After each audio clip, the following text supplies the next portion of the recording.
على توفيقه وامتنانه والصلاة والسلام على رسوله الكريم أما بعد.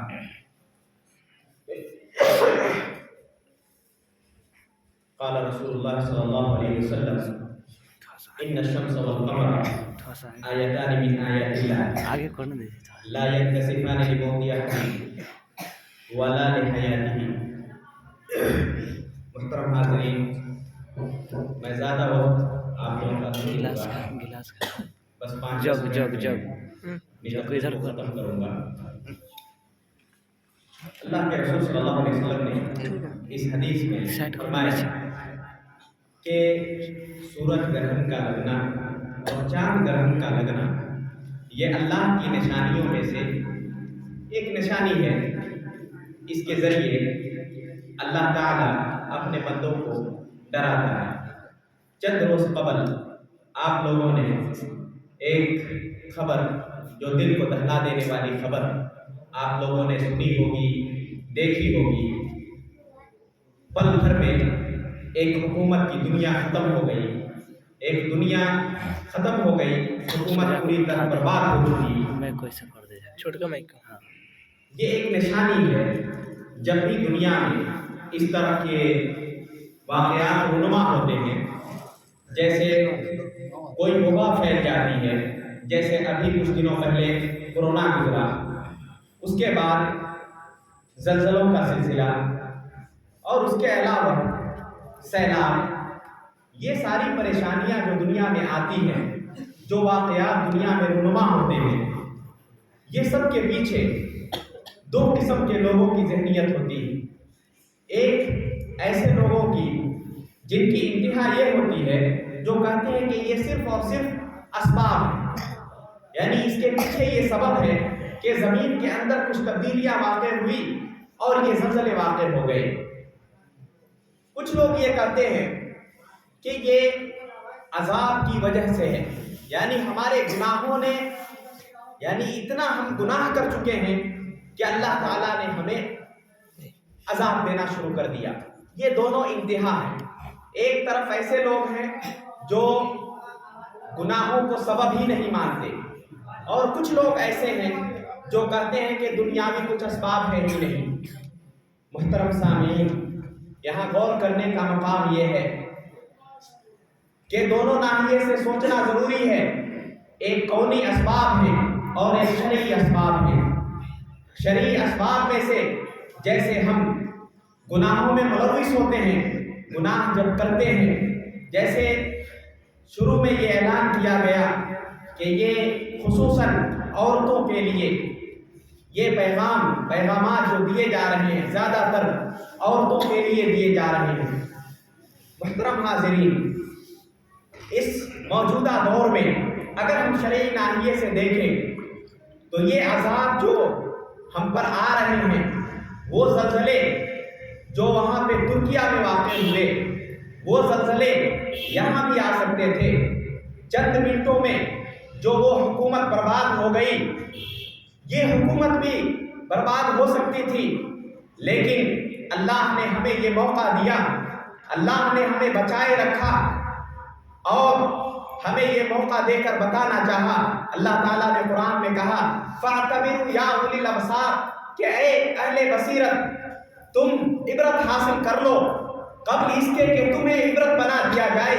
تمہیں دیکھ کر لوگ عبرت حاصل کریں، اس سے قبل تم دوسروں کو دیکھ کر عبرت حاصل کر لو. یہ صرف یہ سوچ کر کہ یہ ایک سبب تھا، یعنی زمین میں تبدیلی واقع ہوئی اور زلزلہ آ گیا، وہ زلزلے کہیں اور بھی آ سکتے تھے. یہاں پہ انسان کی کمزوری بھی نظر آتی ہے کہ ایک انسان جس نے 100 سال لگا کر ایک دنیا بسائی تھی، بڑی بڑی عمارتیں بنائی تھی، اور وہ لوگ رات میں اس خوشبانی میں سوئے کہ صبح ہو کر ہم اپنے کام پر جائیں گے، دنیا میں ترقی کریں گے. لیکن کیا ایسا ہوا؟ رات کو سوئے ایک امید لے کر، لیکن سوئے تو پھر جگہ ہی نہیں. کتنے ایسے لوگ ہیں جو ان ملبوں میں دب کر آ گئے. وہ زلزلے یہاں بھی آ سکتے تھے. محترم حاضرین، اپنی زندگی کو غنیمت جانے، جو شب و روز ہمیں ملے ہیں اس میں کچھ ایسا کر کے جائیں، کچھ ایسا کر کے جائیں کہ ہم آخرت میں اللہ کو منہ دکھا سکیں۔ اگر ہم ایسا کچھ کر کے نہیں جاتے ہیں، اپنی چند روزہ زندگی کو یوں ہی گزار دیتے ہیں، تو پھر سوچ لیں کہ یہ زندگی تو ایسی بھی گزر جانی ہے، ویسی بھی گزر جانی ہے۔ ہو سکتا ہے کہ ہماری زندگی اچھائی میں گزرے تو گزر جائے، اگر برائی کرتے ہوئے گزارے تو بھی گزر سکتی ہے۔ لیکن میرے بھائیوں اور میری بہنوں، اگر آپ کو آخرت کی کامیابی چاہیے تو اس دنیا کو کھونا ہوگا، کچھ پانے کے لیے کچھ کھونا ہوگا۔ اس موجودہ دور میں جو بے حیائی اور عریانیت، جس طرح کا فیشن عام ہو رہا ہے، میں اپنی ماؤں اور اپنی بہنوں سے یہ کہنا چاہوں گا کہ یہ انسان موجودہ دور کے جو غیر مسلمین ہیں وہ بے حیائی پھیلانا چاہتے ہیں، عورتوں کو ننگا کرنا چاہتے ہیں اپنے روڈوں پر، اور انہوں نے کیا، ان کے پردوں کو ہٹایا اور انہیں کھلونا بنا کے رکھ دیا۔ عورت نے جنم دیا مردوں کو، مردوں نے انہیں بازار دیا، جب جی چاہا کچلا مسئلہ، جی چاہا دھتکار دیا۔ یہ ہے انسانوں کی حیثیت، یہ ہے ان لوگوں کی حیثیت جو یہ فریب دکھاتے ہیں، یہ جلوہ دکھاتے ہیں کہ ہم آپ کو قدردانی کریں گے۔ ہم یعنی مسلم عورتوں کا جو غیر مسلموں کی طرف بڑھتا ہوا رجحان ہے، اللہ اکبر، اگر ہم نے اپنی بہنوں کو، اپنی بیٹیوں کو ہم نے نہیں سنبھالا تو کچھ ایسے ایام آئیں گے جس میں ہم خون کے آنسو روئیں گے، جس میں ہماری بھولی بھالی بہنیں بیٹیاں ان فریب میں پھنستے جا رہی ہیں، اور ان کو لا کر ایسے واقعات سننے میں آ رہے ہیں جس سے بہت افسوس ہوتا ہے کہ ہماری مسلم بہنیں نرم دل ہوتی ہیں اور وہ کسی اور کے بہلاوے پھسلاوے میں چلی جاتی ہیں۔ کسی کو ایسا ہوتا ہے کہ اسے حجاب پسند نہیں آتا۔ آپ کو پتا ہے میری ماؤں اور میری بہنوں، آپ کو پتا ہے کہ اسلام نے آپ کو ایسا رکھا ہے کہ آپ ایک عظیم اور بڑی خوبصورت چیز ہیں، بہت ہی قیمتی چیز ہیں، جنہیں اسلام نے عزت دی۔ اسلام نے عزت دی۔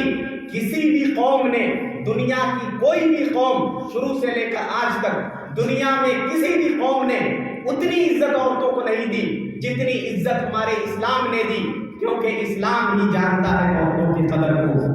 عورتوں کا جو مقام اسلام نے بڑھایا اور اسے جو حدود و قیود بتائے، یہ حدود و قیود نہ کسی مذہب نے بتائے، کیونکہ کسی مذہب کو وہ عزت دینی ہی نہیں تھی۔